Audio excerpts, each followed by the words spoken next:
Ray, first off, your philosophy is completely genius, and the fact that you have taken over the last few decades all these thoughts and shared them with all of us in the world is truly remarkable. So I just want to acknowledge you for that.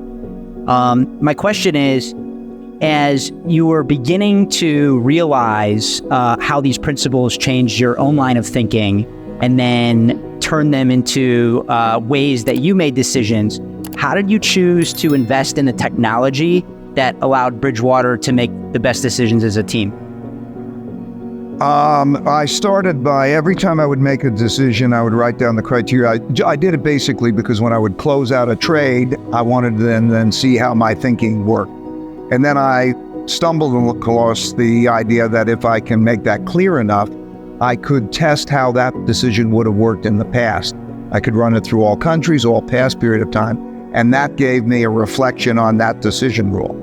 Then I discovered that actually if I could take that criteria and put it into an equation, I could take in data and it would sort of say, bring it to me, and I would make those decisions.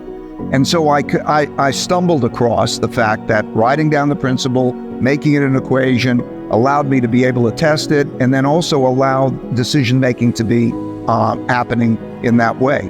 And so that one thing then let me do that on all of the ones that I was making decisions of making, and we would do it together. So it was so great because ordinarily we were sort of saying, what would our decision be?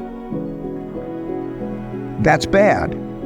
If instead you think, what should our decision-making criteria be? And you could test it and convert it into algorithms, that's good. So what happened was that the vast majority of our decision-making over a period of time was able to be made this way. So 98% of our decision-making is made by algorithms with us arguing about our criteria, not our conclusions. And so that's how it developed. And then I realized that I could take it to everything. People decision-making. In other words, all that data that's collected that you saw, we could create algorithms. And by looking at those algorithms for people management and how we're going to be with each other, it became the logical extension. So that's how it evolved.